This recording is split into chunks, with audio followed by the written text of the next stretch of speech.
Hey everyone, thank you for joining Archangel Alts, and here we are to continue with the next lesson plan.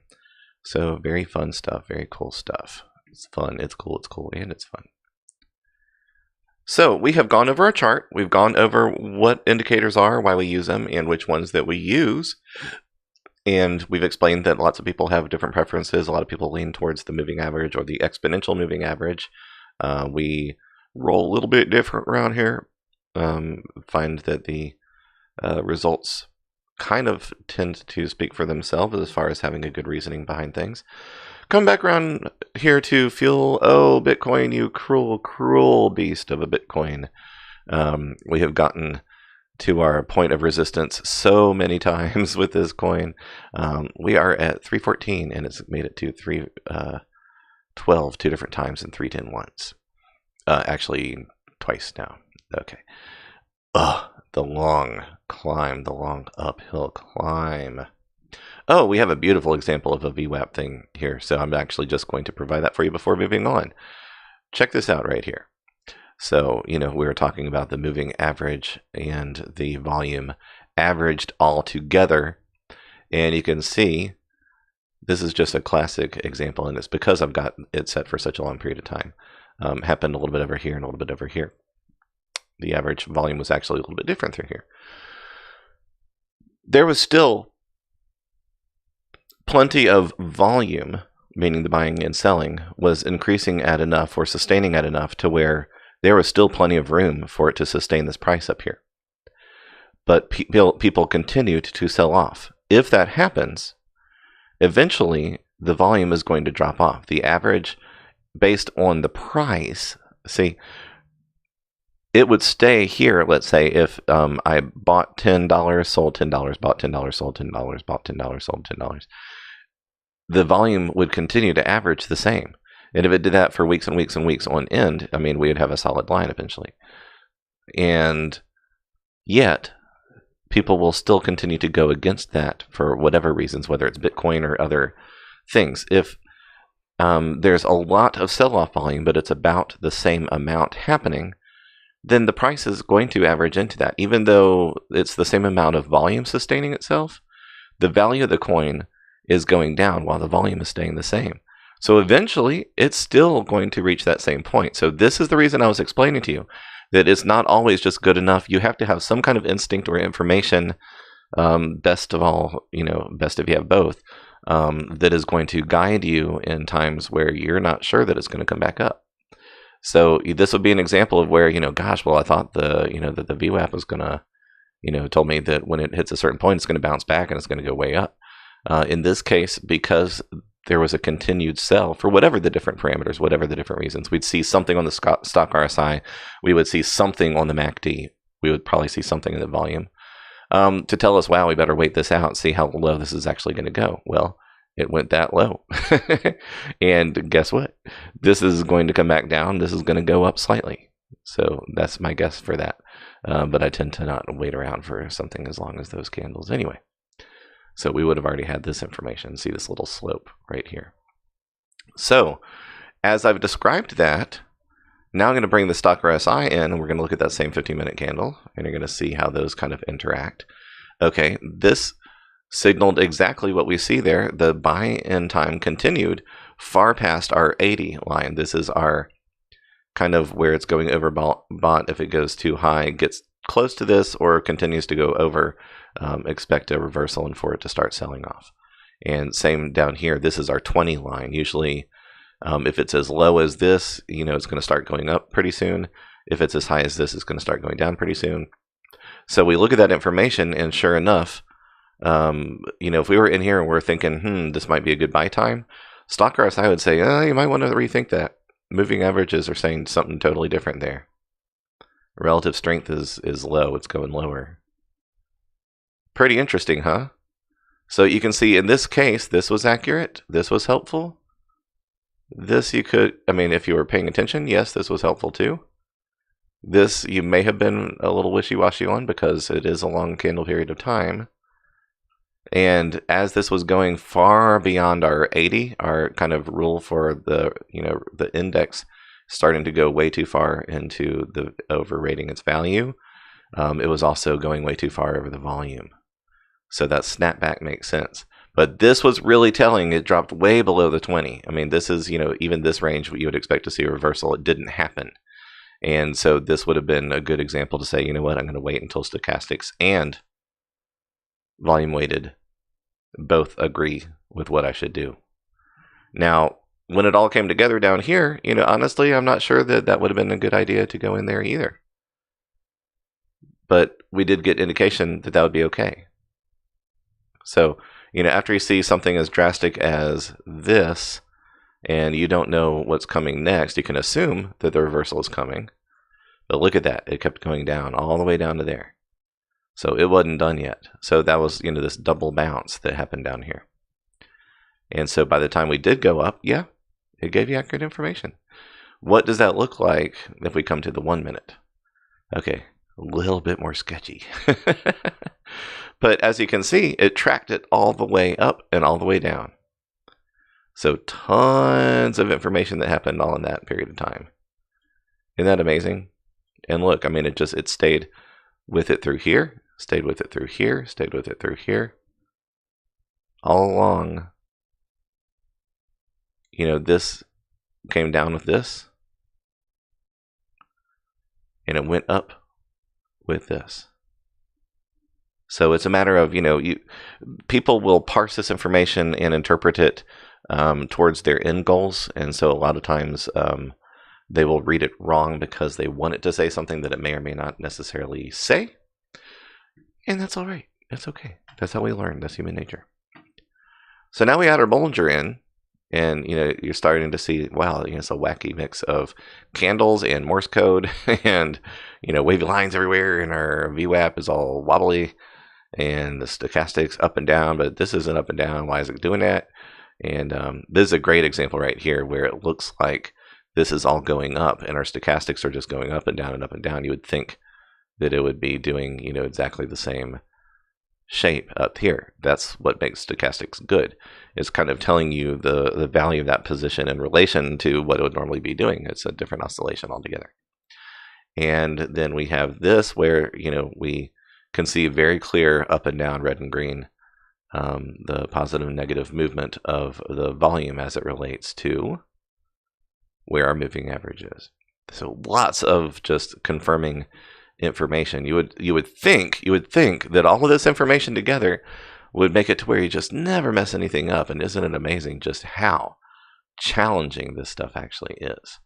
It is not easy to get this information right. And yet we seem to be doing pretty well. Pretty darn good. I keep pulling that picture of Raven and one of our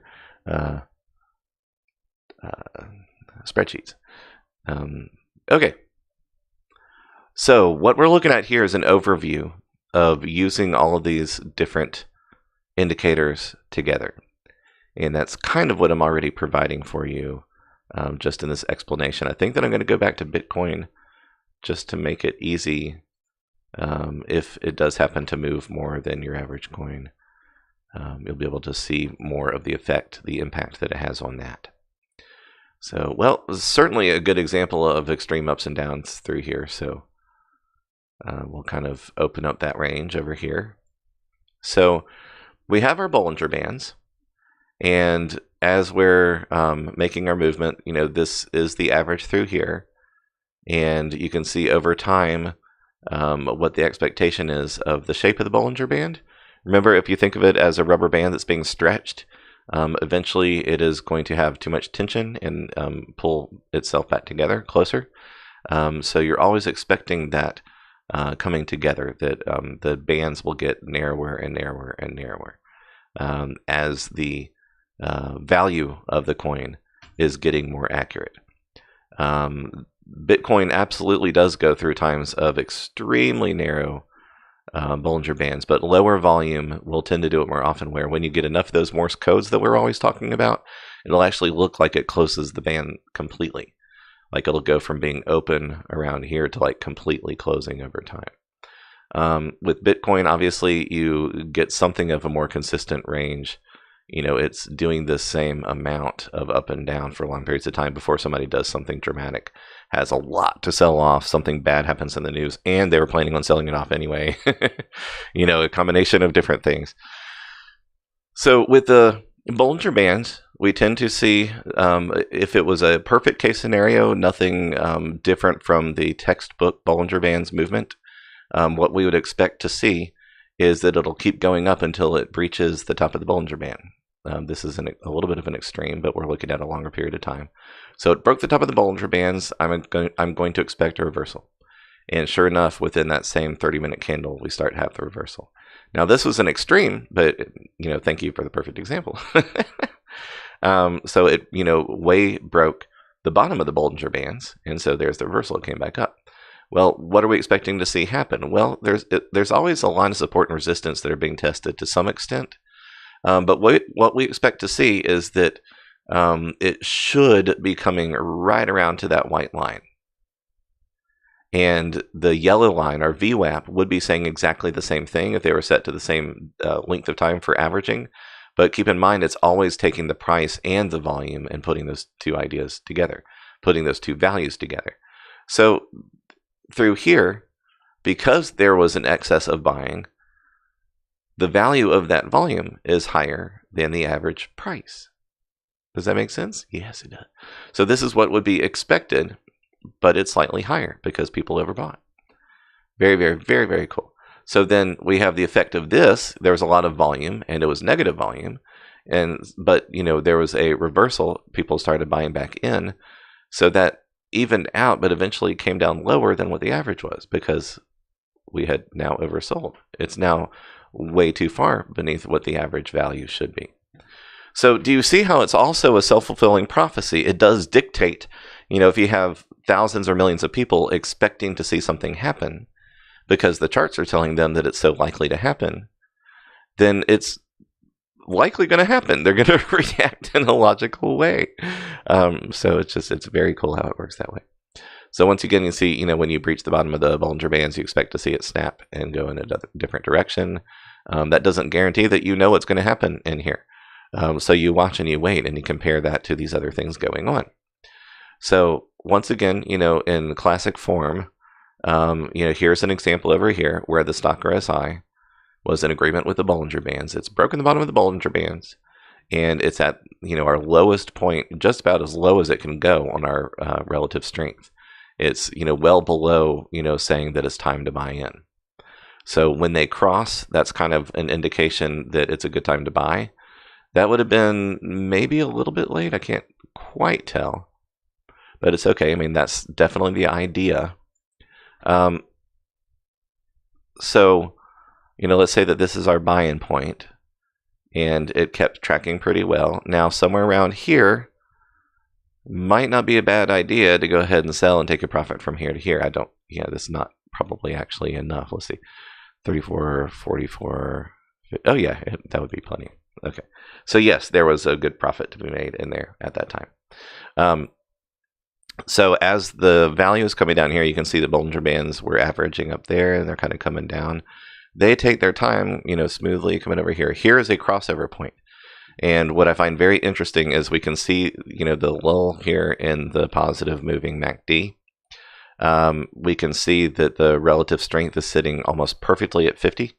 It's like right at, this is saying average 2. It's saying that it's not overbought or oversold. It is right where you would expect it to be. And our volume agrees. It's sitting right on top of that middle average line. So the average line agrees. Everybody agrees that this is pretty much what it's worth right in that second in time, 38.64. Isn't that hilarious? That's exactly where we are right now. These things tend to be true over time.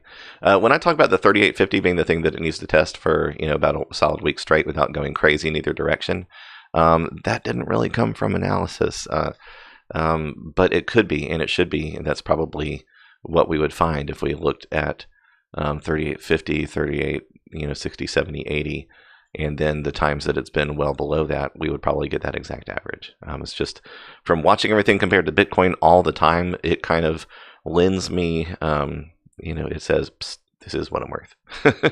That's the best I can describe it. And then, the visual might confirm that later. et cetera, et cetera. So looking at a similar place, what do we see from the MACD? Okay, we can see the big amount of sell-off. So there's a lot of volume happening here. It is people getting rid of their Bitcoin, so the value is going down. And we can see the exact same thing happen down here. Now, very often when you have an extreme red peak, you're going to see it followed by a series of green. Likewise, if you see a large green peak, in that case it didn't do it, but often the opposite is true. Once it's done the most of its red, you're going to see green. Once it's done the most of its green, you're going to see red. There's not a huge amount of upturn. Well, okay, here's an example: huge green followed by a lot of red. So you can see that there. So this is how it's working. You can see that when you have a separation of what the average, like literally just the average price tracking through the Bollinger, and the VWAP crossing that, they don't always agree exactly. But as it comes down, you're going to want to be cautious with your positions. If the volume is going down, then you can imagine that it's going to bottom out pretty soon.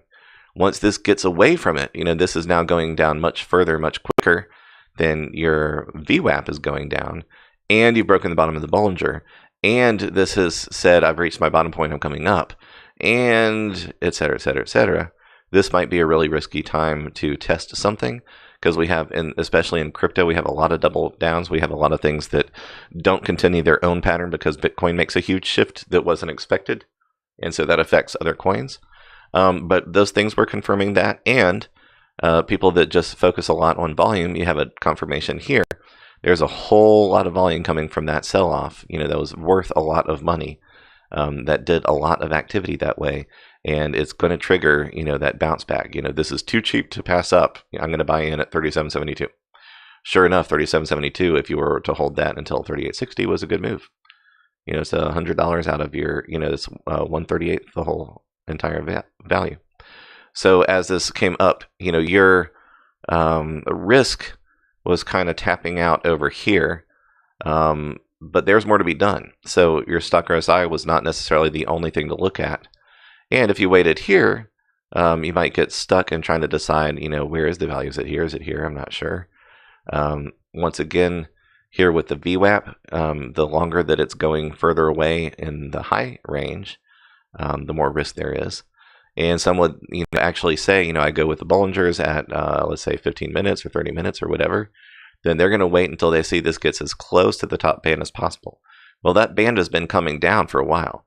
So if it's going up and the band is coming down, you don't want to, take more risk than it's worth.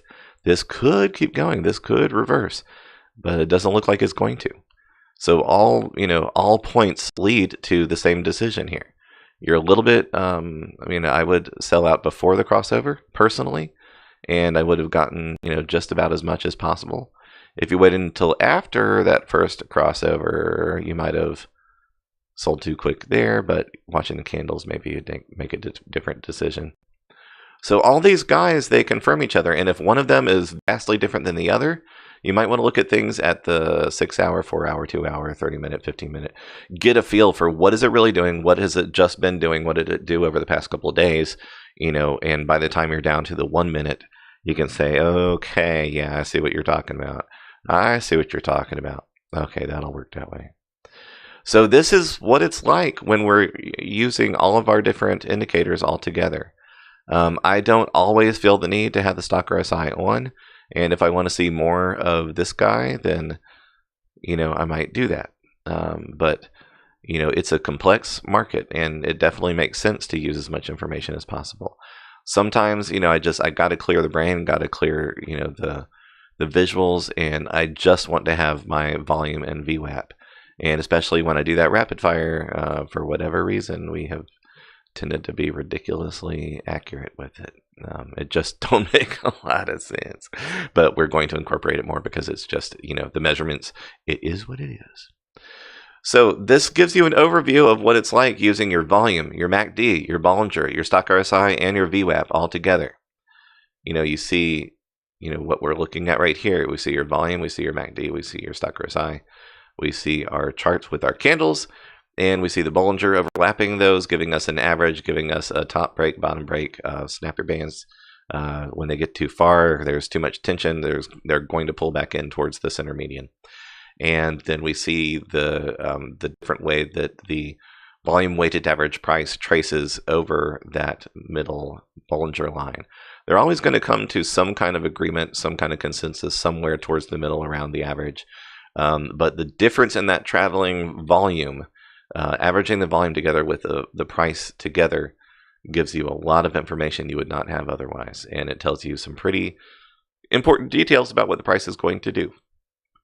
So I hope you find that interesting. Thank you for watching. And for now, Archangel Alts out.